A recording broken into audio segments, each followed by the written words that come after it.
男朋友在研究生上岸之后出轨了同岛的一个女生。他生日前一天，我坐5个小时的高铁去给他做了一顿饭。回到住处的他给我发来微信，宝宝，你人呢？在回去的高铁上了，公司临时有事，我还要回去加班，400公里过来，你就为了给我做顿饭吗？我本来是打算留下陪他过生日的，但是我在他住的房子里看到了情侣牙刷和用过的卫生间。回去后，我给闺蜜打去电话，小小，赵先宇好像出轨了，你知道是谁吗？其实我知道和赵新宇同居的人就是他。赵希宇好像出轨了，你知道是谁吗？那边卡壳一样，忽然断了声。再响起时，张小小的声音有点僵，带着点试探，瑶瑶，你怎么会这样想？有人给我发了他跟别的女生接吻的照片，女生我看不清脸，不知道是谁。我说，你跟他天天在一起，应该知道是谁吧？张小小尴尬了一下，这肯定是误会，新宇那么喜欢你，你是知道的呀。我们天天的实验室，他不可能背叛你的。瑶瑶，你先别多想，我这2天帮你观察观察，万一是误会呢？别烧了感情。结果第2天他一查，告诉我还真的是误会。昨天张小小说要帮我调查，今天中午就发微信问我要我说的那张照片。其实照片也不是假的，我是在回南城的高铁上收到的，我不知道照片是谁发的。我把照片发给了张小小，她看了后说认出了照片里的人是他们许妹。许妹前2天跟赵新宇表白，还强吻他，这就是当时被人偷拍的。瑶瑶你放心，小鱼子当时就明确拒绝了他当时可难受了，回来之后跟我说了这件事，还说怕你不高兴，让我别告诉你呢。事情就是这样的，瑶瑶，还好我帮你搞清楚了。我在电话这头微微勾了勾唇，我知道了，谢谢你啊小小。张小小语气骤然轻松了很多，又安慰了我几句，但他不知道，我收到了照片不止那一张。我和赵新宇是大学认识的，张小小是他发小，他关系很好，一直互称兄弟。我跟赵新宇毕业后1年，他离开南城，却还是读研。张小小跟他考的同一所学校，还跟他选了同一个导师，2人从此朝夕相处。而我一直留在南城工作，只有空时过去找他。我想他出轨之事应该不是1天2天了，不过他们应该也很怕我知道，才这样偷偷摸摸的。现在我知道了，他们完蛋了。第3天一大早，我就被一阵手机铃声吵醒，睁开眼发现赵新宇给我发了微信，宝贝，快开门。我磨蹭了一会儿才去开门，赵新宇抱着一大捧玫瑰花站在门口 ，surprise。他扑过来把我抱住，把花塞到我怀里，自己从花束里拿出藏着礼物，是一条项链。上周我跟张小小随口提过，说自己挺喜欢这个款式。我挑眉是张小小让他来哄我的，毕竟2人现在还在读书，名声还是爱惜的，追求刺激，又怕我把事情闹大。我微低下头盯着一朵玫瑰，藏起眼里的情绪，怎么这么早就过来了？你们倒给你假了，实验室最近很忙，我请假来的，就只有1天休息，坐了最早的一班车来的。赵新宇抱着我，大高个撒娇似的软声，宝贝，我好累啊，想吃宝贝做的糖醋小排。我闻到他衣服里淡淡的香味，不是香水味，是一股很甜的属于女生的香味。他来之前还跟张小小一个被窝，我有点反胃，但他没发现我的异常，你去睡会吧，我去做，正好冰箱里还有排骨。赵新宇真的经过试试睡觉去了，还说老婆的被子好香呀。我正要转身去厨房，坐在床上的赵新宇忽然说，宝贝，我最近想了想，还有半年我也要毕业了，要不咱们先订婚，生一个小宝贝怎么样？你妈肯定也想抱外孙了吧？婚后稳定再生孩子吧，我之前跟你说过的。我刚发现他和张小小的事，他就记着要我怀他的孩子，是张小小的意思吧？他这人还真是知道怎么不要脸。说完我转身进了厨房，做菜时我的手机震动了一下，是张小小发的朋友圈，9宫格，配文还是自己调教的好兄弟会心疼人，生日还帮我提了1天的裙子，就谢谢小鱼子啦，好兄弟一辈子，爱心。我一张张点开看图，大部分都是他和赵新宇的合照，他穿的礼服长裙，赵新宇在后面满眼是笑的帮他踢裙摆。原来那天我在里面做饭的时候，他在忙着帮他踢裙子，我舀了3大勺盐扔进了锅里。赵新宇，既然你惹了我，就别想着我会息事宁人。40分钟后，我喊他起来吃早饭，我站在门口看他起来了。我说，要是你那边忙，就回去吧。赵新宇顶着睡乱的头发，一边下床，一边说，今天陪你，不回去。我没说话，转身回到餐厅。赵新宇端着稀饭，兴致勃勃的夹里筷子放进嘴里，脸就扭曲了。我瞥了一眼，怎么了？他想吐又不好吐，强行咽了下去，赶紧喝了一口稀饭，又被滚烫的温度烫得叫了起来。他大着舌头，在哪喊好烫。我没理他，一边吃自己腌的小泡菜，一边说，对了，我这个月要去海市那边出差，离你学校很近，就住你呢。他蓦然一僵，也不喊了。我看过去，他立马发现自己太明显了，赶紧挪动凳子挤到我身边。什么时候？比如多久？好希望宝宝快点过来陪我，我们可以天天在一起，还是宝贝在身边最好了。是新开的分公司，我过去帮点忙，下周就去，大概要待半年。他已经研3，半年后他差不多也快要毕业了。吃完了饭，赵新宇主动收拾碗筷去洗。他从厨房出来摘掉围裙时，我坐在沙发上处理公司的邮件，我指着纸桌上的东西，对了，这条项链我不喜欢，最近皮肤对金有点过敏，拿回去退了吧。他想说什么，但还是点头答应了，说要再给我补个礼物，我没有任何反应。当天晚上，赵新宇就走了，我有洁癖的，于是把他用过的碗筷和被褥都扔了。4天后，我飞往海市，飞机上，我反复看着手机里的一张照片，是一张赵新宇和张小小接吻的照片，不过上面2个人的脸都清清楚楚。这是海大化学系那对恩爱情侣吧？情侣，我转头，隔壁是个脸比平面媒体还好看的男人，身高腿长西装革履，带价值不菲的腕表，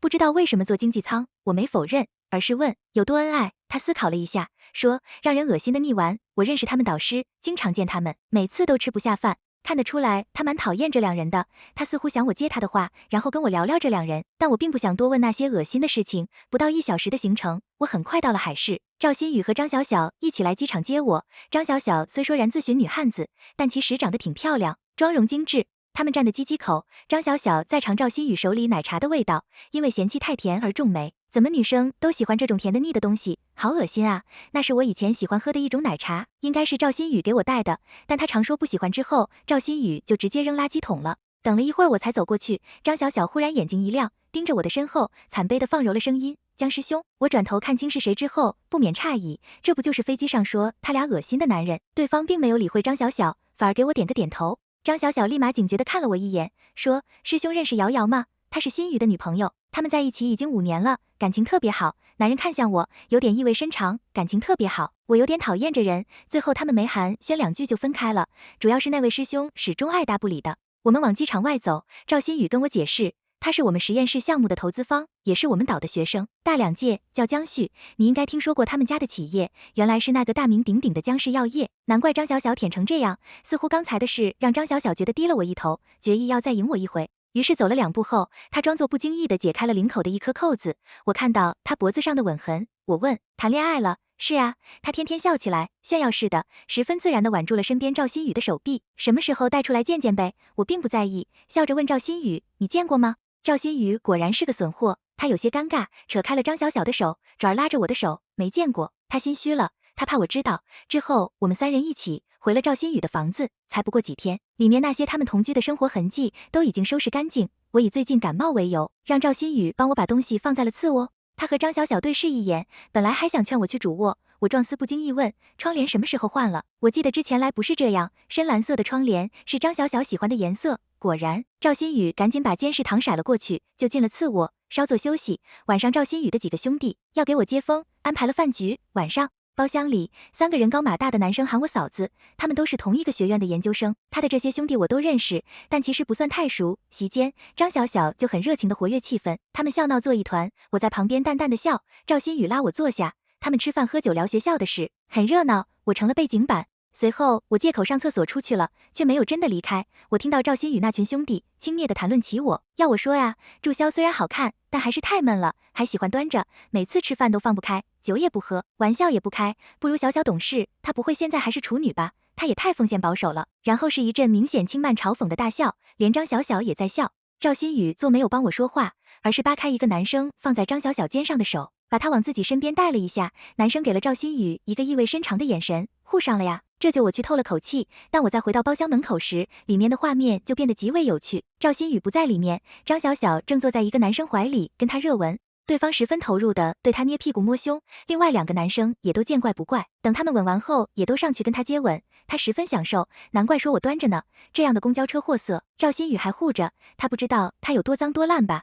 他要是看到这些会是什么表情？我用手机拍下了一张他们4人乱搞的照片。这顿饭一直吃到了晚上12点，离开时却遇到了江旭，他依旧冷得像块冰，对张小小的谄媚懒得多看一眼，确切的说，他对这一大群讨好他的人视若无睹，却跟我点了点头，好像我们很熟一样。江旭走了之后，张小小立马质问，你什么时候搭上我师兄了呀？你在南城时天天跟小鱼子视频，怎么没告诉他？赵新宇也怀疑问，瑶瑶，你认识江师兄？我如是说，我们只飞机上见过。赵新宇仍旧是不是拿怀疑的眼神看我，呆呆在他眼里，所有人都跟他一样，我懒得解释。再次被江旭打了脸的张小小心情不佳，从酒楼出来后，有男生要送他回去，他说，你们走吧，小女子会送我的。等其他人走了之后，张小小醉醺醺的靠在赵新宇身上，瞥了一眼我，黏黏糊糊的说，瑶瑶没喝酒，自己能回去，你让她走吧。你送我。我注意到他的手指偷偷勾着赵新宇的小指，正在私密暧昧的调情。我转开眼，一边低头打车，一边状似无意的提起，对了，你生日那天，我怎么在你住的地方发现了小小的包和鞋？他在你那住很久了吗？本来以为这是已经过去的两人，瞬间神色大变，明显是慌啊。赵新宇僵着身子把张小小推开，赶紧过来跟我解释，是我那段时间生病了，小小来照顾我。车到了，我说完，一辆网约车停在了我面前，我刚坐进车里，赵新宇也赶紧解了进来。张小小在外面咬牙切齿，我降下车窗，扯了个假笑，你是女汉子，应该不会怕流氓的吧？可以自己走回去。张小小气的脸都绿了，从外头瞪着赵新宇，但赵新宇却避开了他的视线。回去的路上，赵新宇如坐针毡，一直欲言又止。他现在很忐忑，他怕我已经知道了他们的丑事，但我没有再给他一点回应。有时候把刀悬在头顶，迟迟不落下，让他们担惊受怕，比直接用刀杀人更折磨人心。之后几天，张小小都没有再频繁出现在我眼前，直到学校音乐节那天，赵新宇拉我去，到了之后我才发现张小小也在。我看到张小小的那一刻，我就知道他什么算盘了。我的视线往身边的赵新宇头顶扫了一下，无他。今天他们俩人都戴了棒球帽，还是一黑一白的同款。赵新宇大概也没想到张小小这么明目张胆，有些尴尬的想把黑色棒球帽摘下来。张小小拉住他的手，冲我笑，咬咬没那么小气的，不会介意的，对吧？戴着吧。我说。音乐节很热闹，入场之后周围都是人，我们被巨大的摇滚音乐包围，随着气氛进入高潮，大屏幕的镜头开始在台下观众里扫寻，对扫到的人需要和身边的人接吻。我还没反应过来，镜头就扫到了赵新宇身上，他右边是我，左边是张小小，全场沸腾。大屏幕里，他和戴着同款帽子的张小小更像是情侣，然后张小小主动吻了赵新宇，屏幕里放大他们接吻的画面，在所有人的起哄声里，张小小勾着他的脖子，热吻。我瞥到张小小的眼神，有种得意的挑衅。等两人分开，张小小的坦荡，玩了游戏而已，都是成年人，瑶瑶没那么玩不起的，对吧？他以为大庭广众下，我还会像刚刚允许赵新宇戴帽子一样，忍下这一切，但我直接走过去，当着现场所有人的面，甩了他们一人一巴掌，两个人都是不敢置信的表情，觉得很诧异吗？你这么不要脸，不是应该想到迟早要挨我的巴掌吗？张小小，你表面上到处跟人称兄道弟，其实处处此经为难，你还很得意是吧？我转头打量赵新宇两眼，赵新宇，你是有女朋友的人啊，你不会推开他吗？你们是从小一起长大，但男女有别，你不知道吗？亲嘴亲的这么自然，是不是早就睡过1800回了？我们周围的观众大都是学校的学生，都纷纷挤过来看热闹，不少人早就拿出了手机拍摄。我指着张小小，大声道，这位就是海大男人堆里的交际花，俗称汉字表，她叫张小小，是生物药学研3的学生，各位看清楚了，如果自己男朋友和她有什么交集的话，那就要小心了。我说完，周围不少人开始指着张小小议论，都是鼻子眼神，毕竟汉字表这种东西真的很恶心人。张小小慌啊，急忙含泪望向赵新宇，希望他开口帮他解释，只要他肯说一句。然而赵新宇对上我冷淡嘲弄的眼神，他愣了一下，他闪躲开张小小不依不饶的眼神，走到我身边，拉起我的手，哄我，瑶瑶，你别生气了，我也没想到小小会这样，周围这么多人看着，他没那个胆子，敢跟张小小站在一起。张小小也太蠢了，当第三者还这么高调，他得意忘形了，没想过只要是在人前，赵新宇永远不会站在他那边。我勾起一抹讽刺的笑，甩开了赵新宇的手，转身离开。赵新宇朝我追来，张小小站在原地，被围观学生大骂不要脸，想逃都逃不掉，甚至有认识他的，已经开始被人克服他平日的丰功伟绩。自诩不轻易落泪的女汉子，毫无形象的大哭了起来。很快，音乐节的视频被人发布到了网上，人家情侣接吻，右边的凭什么打人？无语了，看清楚了，那男的是打人小姐姐男朋友，戴白帽子那个女的只是男的发小。什么？我也以为白帽子和男的是情侣呢，人家女朋友在旁边，他这么打扮隔音谁呢？碧池，不要脸，有人在打扮。刚罢有2人戴的帽子是国外小众牌子，正好一非一白，销量都是1。黑色帽子买家秀下，就是这个叫张小小的，戴着帽子自拍，还说要送给很重要的人，帽子应该是互送的。呕了，他真的够表的，这男的也不是个东西，有这么漂亮的女朋友还不珍惜，还女哥们，什么成分懂得都懂。这件事发酵到最后，两人在网上人人喊打，谁来都要骂2句。张小小但凡去学校，都会有人对他指指点点，不少女生都开始歧视孤立他，他渐渐不敢去学校了。半夜，我听到赵新宇偷偷开门出去的声音，是找张小小去了，估计要去安慰他受伤的心灵。早上我出门，正好碰到赵新宇回来，我无视他要出去，他拉着我的手臂，音乐节的事，错是在你的，我和小小从小一起长大，我最了解他，他只是从小在男生堆里混，性子直，没有心机，你不要拿你们女生小心眼内套来揣测他，所以你想说什么？瑶瑶，我希望你去给他认真道歉，让他原谅你。我忽然就笑了，你脑子没毛病吧？他脸色一沉，他妈妈让我照顾他的，你那天打他，太过分了。重要，你应该给小小道歉，你是不是还不觉得自己没有错？他提高了声音，想对我发作，我直接转身回了房间，然后很快出来，看到我手里拿着的东西，赵新宇一愣，不敢自信的拉住我，你要去哪？我搬出去，你要是喜欢张小小，让他来就行，这窗帘你不多换的他喜欢的吗？本来还想说什么的，赵新宇脸色一白，到底没敢出来追我，我搬到了自己提前找好的房子里去。晚上的时候，赵新宇却给我打来电话，跟我道歉，今天是我说话太激动了，宝宝对不起，他说晚上一起吃饭吧，小小说他想跟你道歉。这倒是稀奇了，张小小肯跟我低头，我倒要看看他们搞什么名堂。于是晚上我去了，但我到了包厢里，等了半个小时，他们都没来。我离开包厢，但却在走廊的转角看到了赵星宇和张小小的身影，他们在接吻，吻得如饥似渴，吻得激烈疯狂。我站在原地看着，生气吗？倒没那么气，更多的还是恶心。这两个人确实喜欢犯贱，而就在这时，一只手从身后过来，捂住我的眼睛，动作很温柔。别看了，脏了眼。略熟悉的声音是江旭，我以为他是来看我笑话的，但他就是把我带进面前的一间杂物间，关上门，松开我，我不是来笑话你的，也不是戏弄你，祝你好，我喜欢你，我惊愕万分。你可能忘了，你答应这次两宵联谊，我们见过的，以前你身边有人，我尊重你，但他不是个东西，所以我要把你抢回来。瑶瑶，那张照片是我发给你的，我喜欢你。他认真的看着我，明明天生淡色的眼瞳显得冷漠，却在此刻盛满柔情。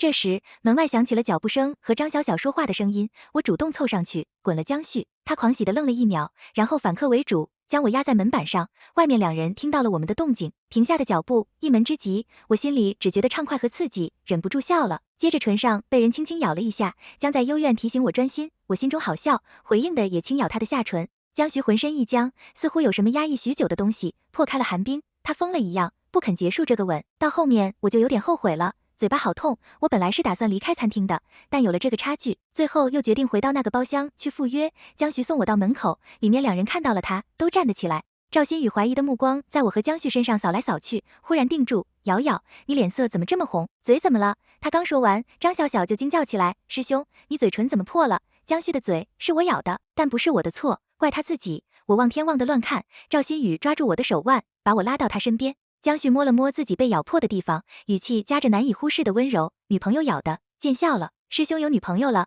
张小小如遭雷击，眼里闪过嫉妒，面上却装作自然，真的好想见见嫂子，竟然能把师兄迷住。江旭冷冷扫过去一眼，我们不熟，你是我的水，凭什么见他？这跟你有关系吗？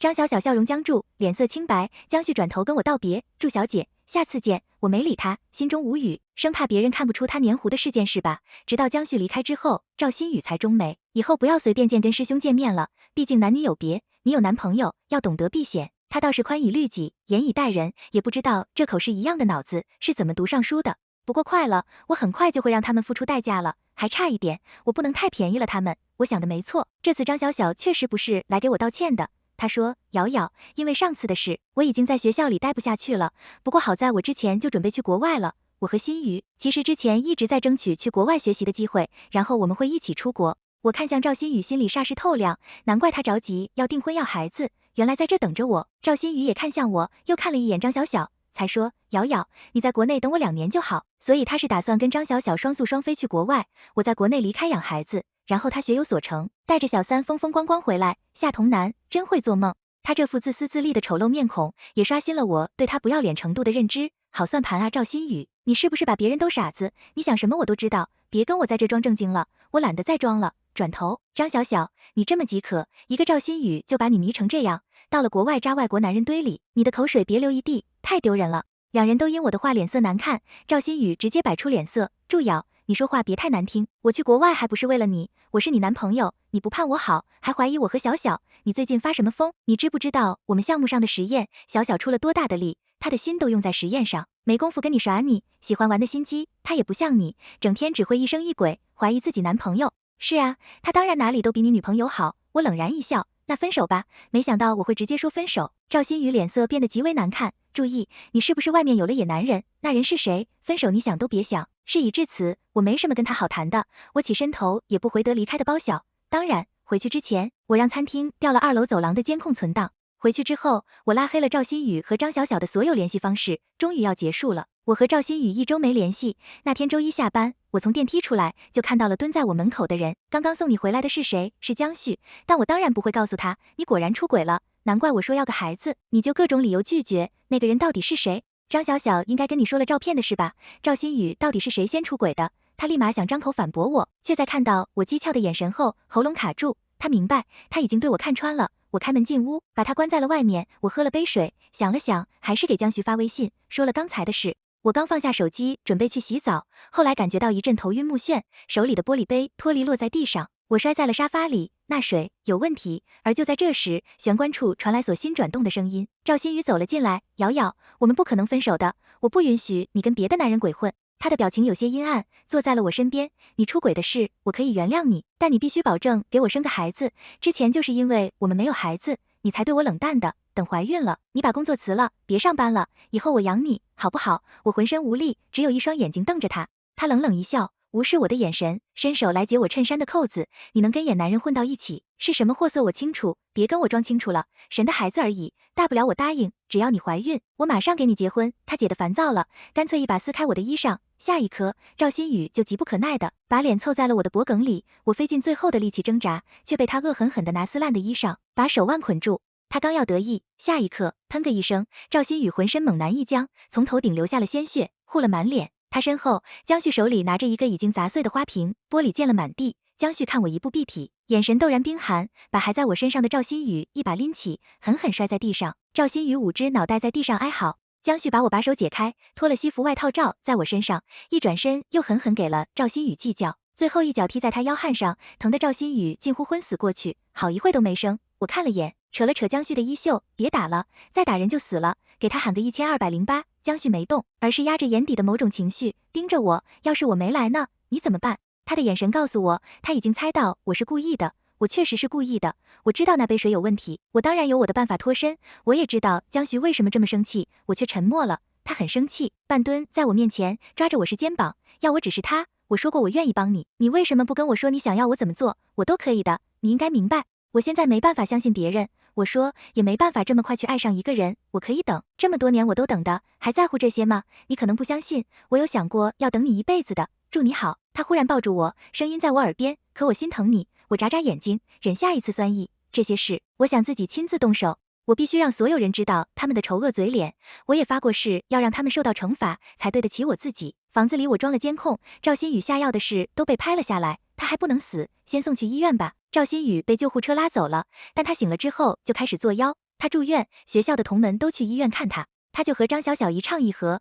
到处宣扬自己有多惨，说我出轨，带着奸夫打他重伤，还不肯分手，缠着他的分手费，不然就闹到学校去。赵星宇还不知道那天的人是江旭，当时他被血糊了眼睛，根本没看清人，只以为那么能打人，肯定是外头的小混混，于是疯狂带人前造谣，把我塑造成一个勾搭上小混混，想对他谋财害命的渣女。到他出院的时候，整个学校的人都知道他有多惨了，所有人都开始同情他了。有人翻出了音乐节的视频，说我早前就有打人的前科。这时张小小眼看洗白的机会来了，说他和赵新宇是男女间的纯友谊，毕竟是从小一起长大的发小，那根本不算是我小题大做了。既然有不少人赞同他的话，不仅如此，张小小还在网上说我一弟3年一直水性杨花，经常跟男人出去开房，刚到海市出差，一见到他师兄就勾引，结果他师兄压根看不上我这种货色。一次我去他们学校找江去，偶然听到了张小小这样跟人高谈阔论，我师兄可是江氏的总裁，年轻有为，学校多少师妹崇拜他，祝咬那样，被不知道多少男人玩烂的破鞋真胆小，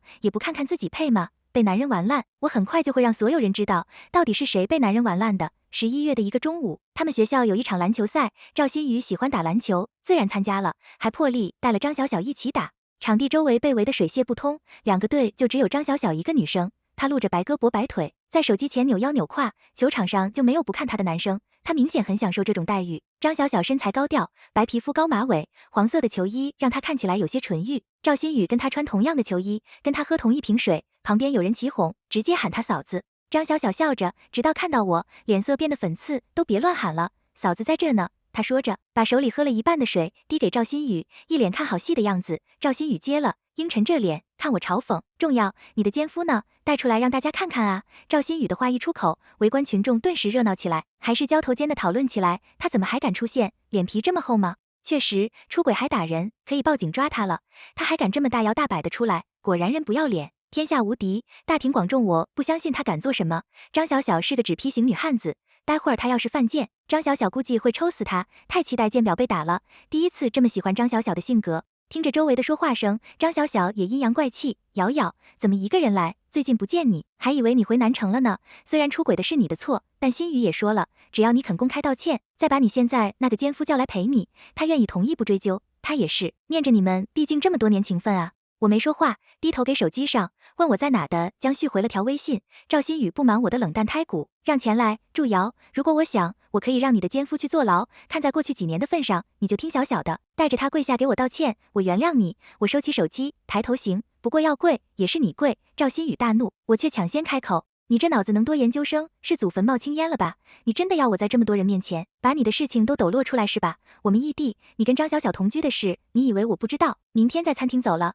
你们接吻的事要我放监控吗？还有我提分手，到底是谁在死缠烂打？又是谁大晚上来？够了，祝瑶，这个时候你就不能说句实话吗？跟我认错很难吗？赵新宇大吼着打断我。赵新宇这段时间卖惨太成功了，又是颜伞学长，信他才是受害者的人明显更多，周围的人也开始对我支持点点，让我滚出学校。我迟安一笑，点点头，行。然后我直接让人搬来一个准备好的 LED 大屏，就放在球场中央，连上手机，投屏了那段他们接吻监控，这是你出轨的证据，你自己好好看看吧。我说，你说我出轨，你的证据呢？视频开始播放，赵新宇的脸上终于出现了慌刷的神色，张小小脸色更是惨白，眼看周围人都惊得合不拢嘴，赵新宇急忙狡辩，这是你出轨之后的事，少倒打一耙，我和小小是真心喜欢，你这样公开我们隐私，我可以起诉你，你只会狗叫这句吗？有句话说得好，咬人的狗不夹，像你这样乱叫的，是没那个胆子。果然，我这话一出口，赵新宇就哽住，明显是心虚了。周围人群传动，都是叽叽喳喳的讨论声，继续看吧，还没完呢。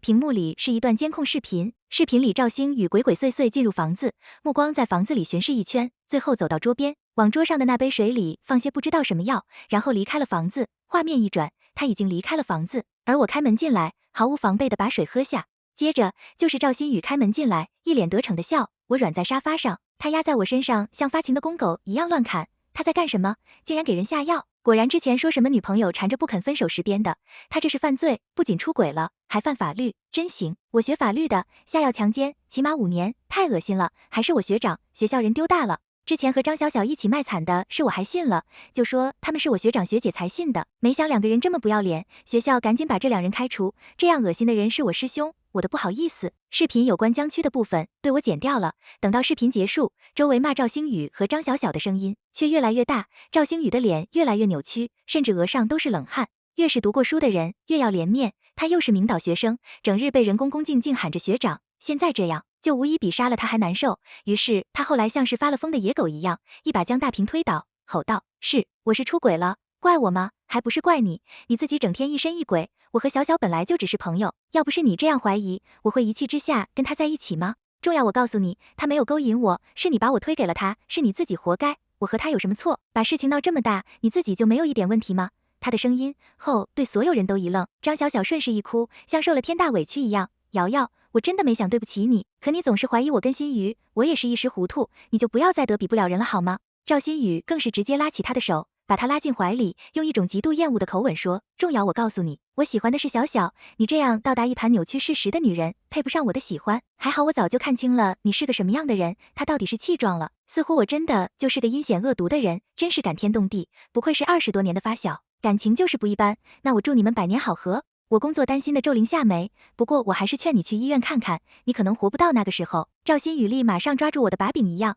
这才是你的真面目吧？说话这么歹毒，真的，其实我都是为你好。我皮笑肉不笑，掏出一叠照片，郑重交到赵新宇手上，还拍了拍，好好看看吧，有惊喜哦。